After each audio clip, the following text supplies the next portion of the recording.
se dio vuelta la taba.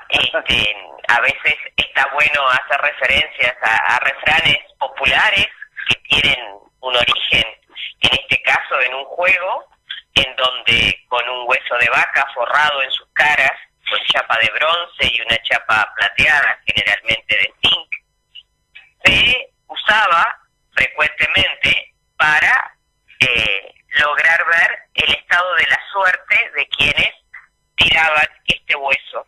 Cuando la cara que cae es de bronce, es el que gana, el que tiene suerte. Cuando la cara que cae es la plateada, el que pierde, y la suerte se va del lado del jugador.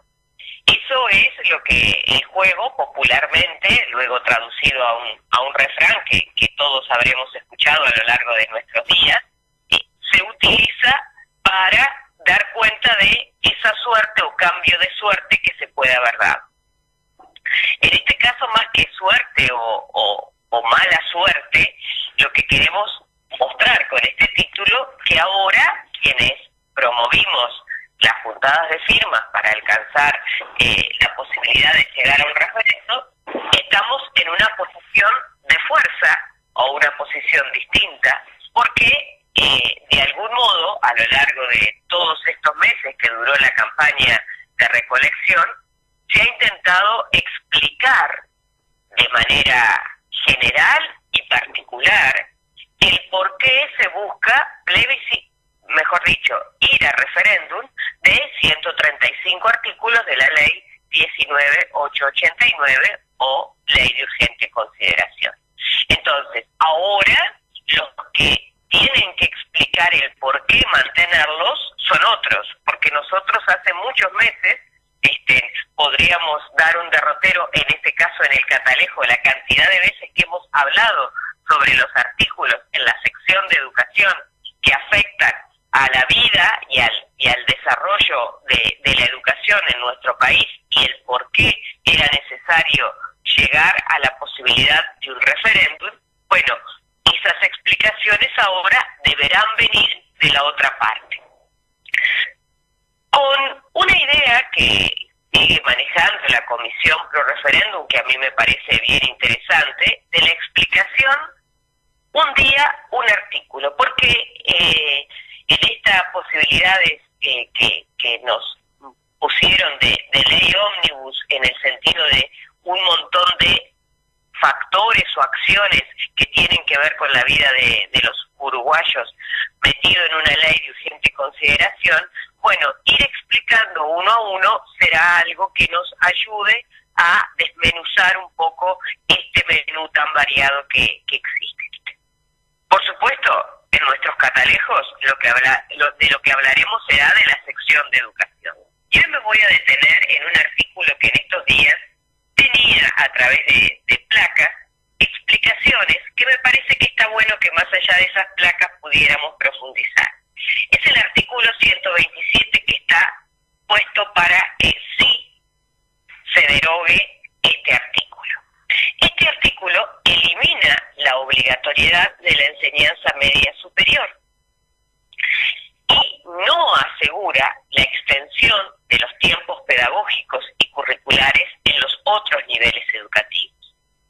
Pero además, no hay una obligatoriedad en la inscripción en los niveles de inicial, primaria y media. Porque en vez de decir que las familias, los tutores, las personas que estén a cargo de estas niñas, niños o jóvenes, que estén obligados a dar la posibilidad de ingresar al sistema formal en estos niveles educativos, se dice que se deberá contribuir al cumplimiento.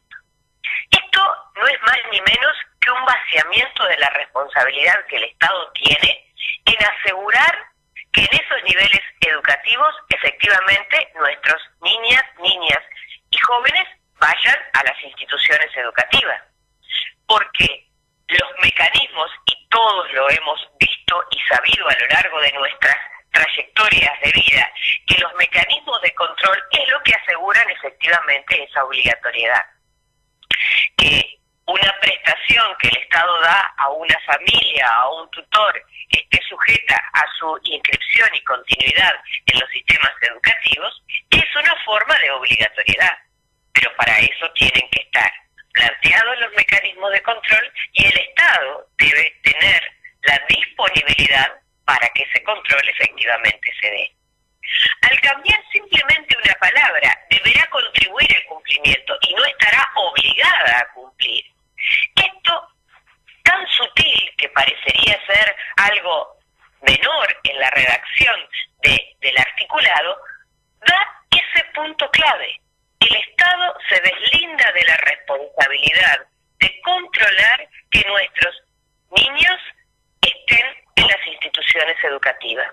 No hay contrapartida a exigirle a la familia o a los tutores de esos niños. Por lo tanto, esto también se ata con la no necesidad de retribuciones a estas personas, alguna prestación que ayude a las familias a que efectivamente sus hijos puedan estar en las instituciones educativas. Y un agregado más, porque parecería que el texto de este artículo habla de la educación media y no habla de la educación media básica y superior. También podría uno pensar que es un descuido. Bueno, la educación media, porque los niveles educativos están descritos en otro artículo de la ley, son primaria, media básica, media superior. ¿Y por qué aquí simplemente se pone enseñanza media? Bueno, porque la enseñanza media superior no está necesariamente puesta como una obligatoriedad. Esto es un retroceso fenomenal en la concepción de lo que tiene que ser la educación como derecho humano y la educación a lo largo de la vida.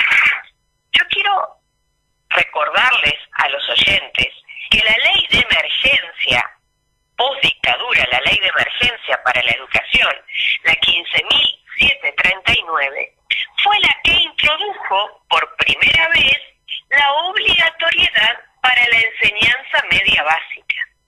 Es decir, que con esta ley o con este articulado que se intenta llegar a el referéndum que lo derogue, se está retrotrayendo a principios de los años 90 en qué exigibilidad tendremos para nuestros adolescentes de formación en el nivel educativo. Creo que esto es importante analizarlo porque qué tanta formación le exijamos a nuestros jóvenes será la condición para el desarrollo en muchísimos campos en nuestro país. Si se dice que la educación es un factor determinante del desarrollo de las sociedades, bueno, que establezcamos que la enseñanza media básica, pero también la superior, sea obligatoria y nos aseguremos de los mecanismos para que esto ocurra, creo que será importante. Este artículo obviamente se relaciona con muchos otros en donde 34 artículos están en la sección de educación propuestos para ser llevados al referéndum. Iremos a lo largo de los catalejos analizándolos uno a uno, tratando de entender estos intersticios que quedan dichos aparentemente de manera no muy distinta a lo que está planteado en la Ley General de Educación. Yo quiero recordar que cuando la Ley Sanguinetti, que es la ley de emergencia a la que yo hacía referencia, planteó la obligatoriedad para la enseñanza media básica, tuvieron que transcurrir muchas décadas, casi más de 20 años, para que eso efectivamente se lograra, porque no había más que en el papel la definición de esa obligatoriedad. No había nada que tuvieran quienes están a cargo de estos jóvenes hacer para asegurar esa obligatoriedad.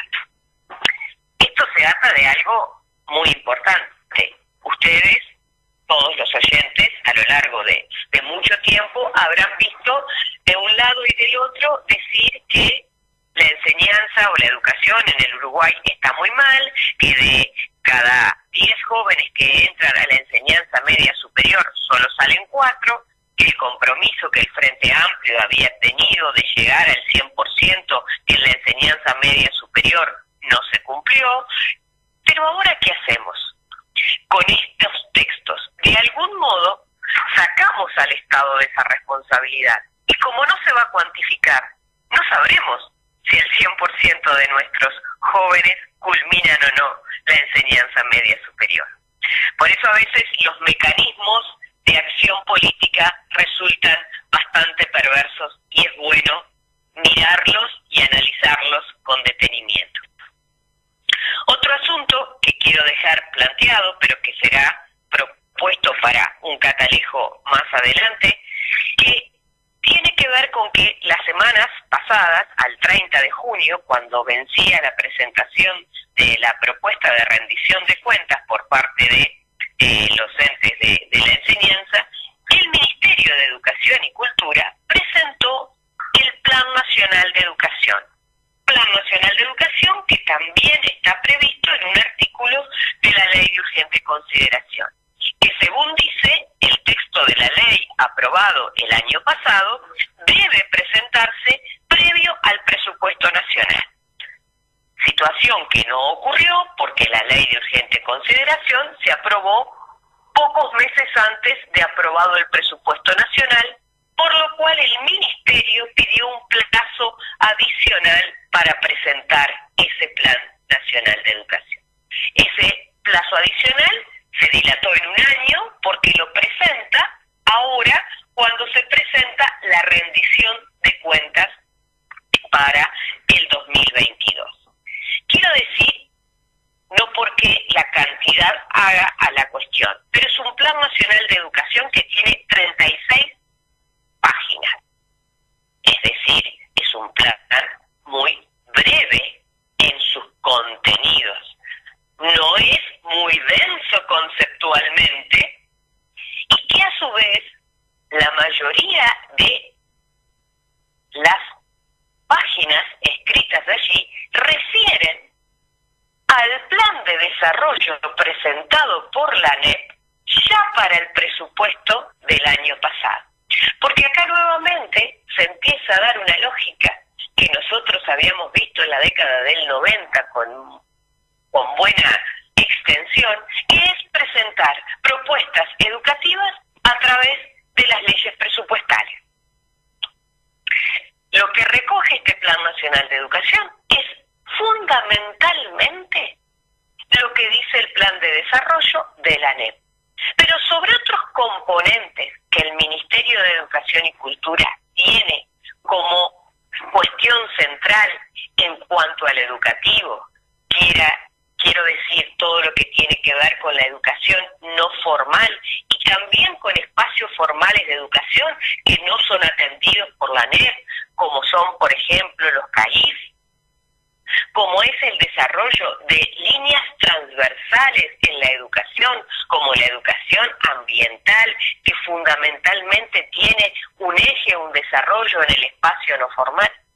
Sobre estos aspectos prácticamente no está dicho nada en este Plan Nacional de Educación. Pero bueno, en próximo catalejo lo iremos desmenuzando uno a uno en sus contenidos para compartirlos con la audiencia.